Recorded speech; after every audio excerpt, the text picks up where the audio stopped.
Lieutenant general Mohammad Asim Malik नए DGI तैनात। Lieutenant general Asim Malik 30 सितंबर को अपनी जिम्मेदारी संभालेंगे, जबकि 25 अक्टूबर को चीफ जस्टिस सुप्रीम कोर्ट काजी फायज ईसा रिटायर हो जाएंगे। 2 महीने 13 दिन बाद मखसूस नशिस्तों से मुतल्लिक अदालत का तफसीली फैसला भी सामने आ गया है। दूसरी जानिब सुप्रीम कोर्ट के सीनियर प्यूनी जज मंसूर अली शाह का जजेस कमेटी में बैठने से इनकार। 2 बड़ी रिटायरमेंट्स और इदारों और सियासत में गहरी होती खलीज तासुर यही है कि कैफियत बदस्तूर तारी रहेगी।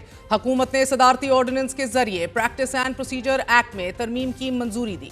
चीफ जस्टिस सुप्रीम कोर्ट काजी फायज ईसा एक बार फिर मास्टर ऑफ दी रोस्टर बन गए। आला अदालत की जानिब से इस तरमीम पर 240 की रफ्तार से अमल हुआ। जस्टिस काजी फायज ईसा, जस्टिस अमीनुद्दीन और जस्टिस मंसूर अली शाह पर मुश्तमिल जजेस कमेटी कायम कर दी गई। अब से कुछ देर कबल सुप्रीम कोर्ट के सीनियर प्यूनी जज और चीफ जस्टिस काजी फायज ईसा के बाद अगले चीफ जस्टिस मंसूर अली शाह की तरफ से प्रैक्टिस एंड प्रोसीजर तरमीम ऑर्डिनेंस पर तहफ़्फ़ुज़ात का इजहार करते हुए जजेस कमेटी को खत लिख दिया गया है। आज सुप्रीम कोर्ट में प्रैक्टिस एंड प्रोसीजर एक्ट के तहत जजेस कमेटी के इजलास में जस्टिस मंसूर अली शाह जजेस कमेटी इजलास में शिरकत किए बगैर चले गए। जस्टिस मंसूर अली शाह की तरफ से ये खत एक ऐसे वक्त लिखा गया है कि जब तरमीमी ऑर्डिनेंस के बाद जजेस कमेटी के तीसरे मेंबर की तैनाती का इख्तियार चीफ जस्टिस काजी फायज ईसा को दे दिया गया था और आज बगैर जस्टिस मुनीब उस कमेटी की पहली मीटिंग हुई। जस्टिस मंसूर अली शाह ने खत में लिखा है कि इस खत के मंदरजात को आज यानी कि 23 सितंबर 2024 को तयशुदा तश्कील 9 कमेटी के मिनट्स में भी दर्ज किया जाए। जस्टिस मंसूर अली शाह ने खत में लिखा कि तरमीमी ऑर्डिनेंस के इजरा के बाद कमेटी उजलत में दोबारा तश्कील दे दी गई। कमेटी के हवाले से इस बात की निशानदेही की जाती है कि इस अदालत यानी कि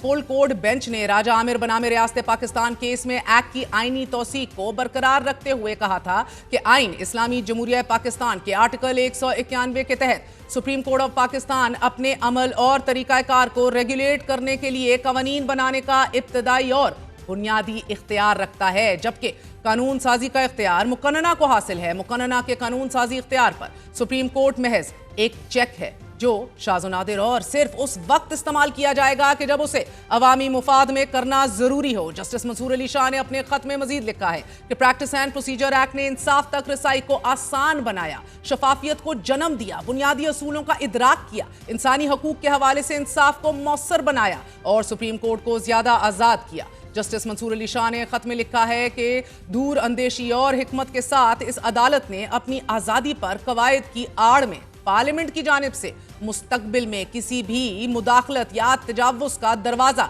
ये कहकर बंद कर दिया कि अगर ऐसी कोई तरमीम की गई है या करने की कोशिश की गई कि जो अदलिया की आज़ादी पर समझौता करने या इसे नुकसान पहुंचाने के लिए या इंसाफ के मुनसिफाना और आज़ादाना धारे में खलल डालने या इंसाफ तक रसाई में किसी किस्म की रुकावट पैदा करने के लिए की गई, तो यह अदालत आइन की निगहबान होने के नाते इससे निमटेगी। जस्टिस मंसूर अली शाह ने राजा आमिर केस का हवाला देते हुए लिखा कि राजा आमिर केस के तनाजुर में कमेटी की तश्कील के तरीकाकार के साथ साथ तरमीमी ऑर्डिनेंस के जरिए की गई तरमीम के बाद चीफ जस्टिस को कमेटी की तश्कील के लिए गैर मंकूला और स्वाबदीदी इख्तियारात दे दिए गए हैं। जस्टिस मंसूर अली शाह ने मौजूदा आईनी बहरान का हवाला देते हुए ऑर्डिनेंस की टाइमिंग पर भी तबसरा करते हुए लिखा है कि एक्ट ऑफ पार्लियामेंट की बजाय जल्दबाजी में तरमीमी ऑर्डिनेंस का फिल फॉर निफाज उजलत में किया गया, जिसकी वजह बयान नहीं की गई। तरमीमी ऑर्डिनेंस के निफाज के चंद घंटों के अंदर ये इतला दी गई कि कमेटी की तश्कील 9 कर दी गई है।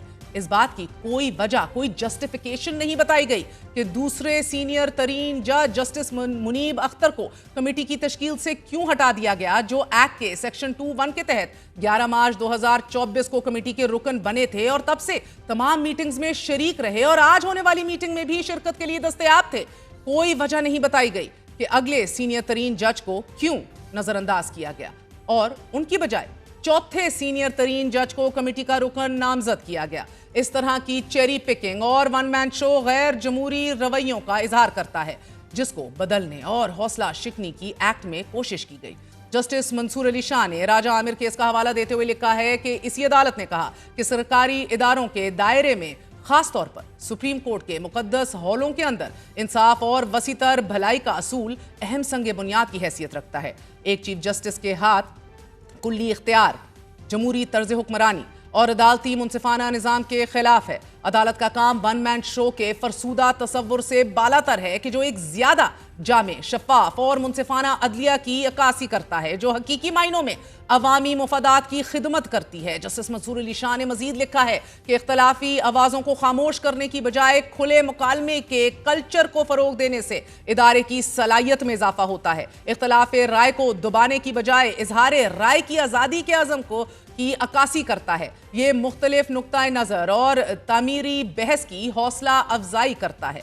جسٹس منصور علی شاہ نے نقطہ نمبر 6 میں یہ لکھا ہے کہ عزت مآب چیف جسٹس کی طرف سے ترمیمی آرڈیننس کے اجرا کے چند گھنٹوں کے اندر بغیر کسی قانونی جواز اور اپنے ساتھی ججوں سے مشاورت کے بغیر اجلت میں تشکیل دی گئی کمیٹی ان اصولوں اور اس عدالت کے فل کوڈ بینچ کے فیصلے کی خلاف ورزی بھی کرتی نظر آ رہی ہے۔ جسٹس منصور علی شاہ نے خط میں ایک بار پھر چیف جسٹس کو مخاطب کرتے ہوئے راجہ عامر کیس کا حوالہ دیتے ہوئے لکھا ہے کہ ایک فیصلہ کہ جو خود محترم چیف جسٹس نے تحریر کیا، یہ بات بھی مد نظر رکھی جائے اور رکھنی ضروری ہے کہ معزز چیف جسٹس اجتماعیت اور شفافیت پر اس قدر پختہ یقین رکھتے تھے کہ جب پریکٹس اینڈ پروسیجر ایکٹ متعارف کروایا گیا تو بطور سینئر پیونی جج انہوں نے خود کو تمام بینچز سے الگ کر لیا اور کئی مہینوں تک چیمبر کے کام کا انتخاب کیا تا وقت راجہ عامر کیس کا فیصلہ نہ آ جائے اور اس ایکٹ کی آئینی حیثیت کا تعین نہ ہو جائے۔ عزت مآب چیف جسٹس کے لیے ایکٹ کی اہمیت مزید واضح ہو گئی کیونکہ یہ پہلا اور واحد کیس تھا کہ جسے عدالت نے چیف جسٹس کا عہدہ سنبھالنے کے بعد سنا۔ جسٹس منصور علی شاہ نے آزادی، شفافیت اور اجتماعیت کا حوالہ دیتے ہوئے لکھا ہے کہ آزادی، شفافیت اور اجتماعیت کا تقاضا ہے کہ معزز چیف جسٹس راجہ عامر کیس کے مشہور فیصلے کی روشنی میں ترمیمی آرڈیننس کے فوری نفاذ پر خطرے کی گھنٹی بجاتے، تشویش کا اظہار کرتے، تمام ججوں کی فل کورٹ میٹنگ بلاتے۔ مجھے خدشہ ہے کہ تشکیل نو کمیٹی کی طرف سے کی گئی کوئی بھی کارروائی یا فیصلہ راجہ عامر کیس میں اس عدالت کے فل کورٹ بینچ کے فیصلے کے خلاف جائے گا اور ملک کے اعلیٰ ترین ادارے انصاف کی سالمیت کے ساتھ ساتھ عوام کے اعتماد کو مجروح کرے گا۔ جسٹس منصور علی شاہ نے خط میں اور اس کے اختتام پر یہ لکھا ہے کہ میرا پختہ یقین ہے کہ جب تک ترمیمی آرڈیننس کے ذریعے کی گئی ترامیم کی آئینی توثیق کا تعین اس عدالت کا فل کورٹ بینچ نہیں کر لیتا یا اس عدالت کے جج فل کورٹ میں ترمیم پر عمل کرنے کا فیصلہ نہیں کرتے یا معزز چیف جسٹس سابقہ کمیٹی میں موجود دوسرے سینئر ترین جج کو بحال نہیں کر دیتے، بصد احترام اور افسوس مجھے یہ کہنا پڑے گا کہ میں کمیٹی کے اجلاسوں میں شرکت نہیں کر سکتا۔ ناظرین، واضح رہے کہ وفاقی کابینہ سے منظوری کے بعد صدر مملکت آصف علی زرداری نے پریکٹس اینڈ پروسیجر ایکٹ پر دستخط کیے تھے کہ جس کے بعد وہ نافذ العمل ہو گیا تھا۔ پریکٹس اینڈ پروسیجر ایکٹ کے سیکشن 2 کی ذیلی شق 1 کے مطابق practice and procedure act committee مقدمات مقرر کرے گی، بینچز تشکیل دے گی۔ کمیٹی چیف جسٹس، سینئر ترین جج اور چیف جسٹس کے نامزد جج پر مشتمل ہوگی۔ پریکٹس اینڈ پروسیجر آرڈیننس کے تحت جسٹس منیب اختر 3 رکنی ججز کمیٹی سے باہر کر دیے گئے ہیں اور چیف جسٹس قاضی فائز عیسیٰ نے ان کی جگہ 4th ان سینیورٹی جسٹس امین الدین خان کو کمیٹی رکن نامزد کر لیا ہے۔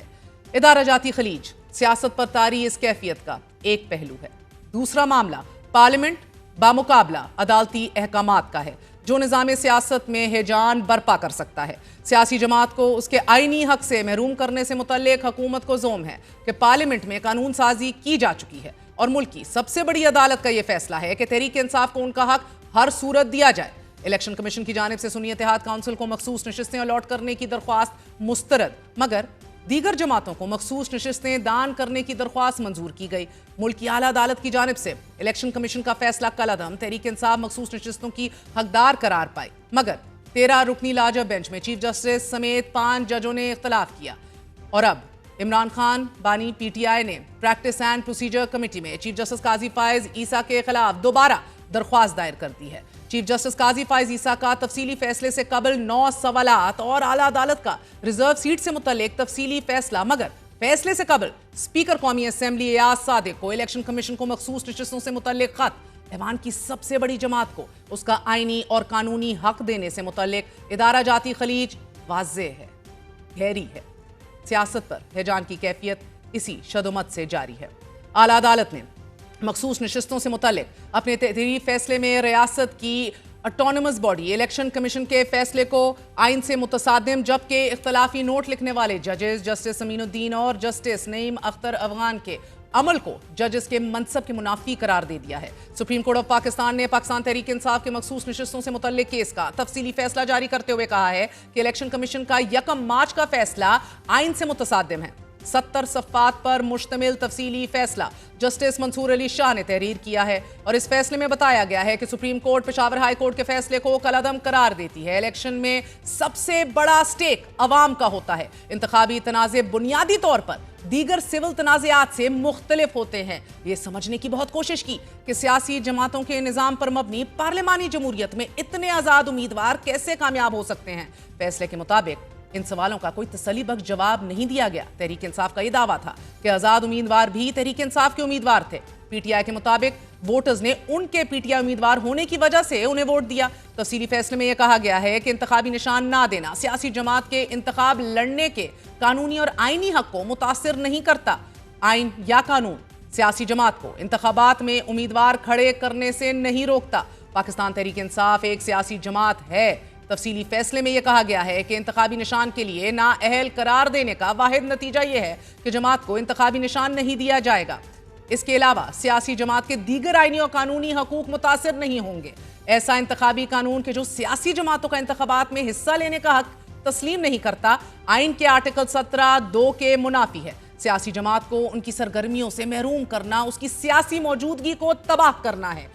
तहरीरी फैसले में सुप्रीम कोर्ट ने इलेक्शन कमीशन के रवैये पर भी हैरानी का इजहार करते हुए लिखा है कि हैरत है, इलेक्शन कमीशन बुनियादी फरीक मुखालिफ के तौर पर केस लड़ता रहा। इलेक्शन कमीशन मैनेजमेंट बॉडी नहीं है। इलेक्शन कमीशन का बुनियादी काम साफ शफाफ इंतखाबात कराना है। इलेक्शन कमीशन की जानिब से इंतखाबी अमल में नुमाया गलतियों के बायस अदालती मुदाखलत जरूरी हो जाती है। इंतखाबी निशान ना होने पर मखसूस नशिस्तें ना दिए जाना इलेक्शन कमीशन की तरफ से इजाफी सजा है। आला अदालत ने अपने तहरीरी फैसले में लिखा है कि सुप्रीम कोर्ट बल्ले के निशान वाले केस में पार्टी के आईनी हकूक वाजे करती तो कंफ्यूजन पैदा ना होती।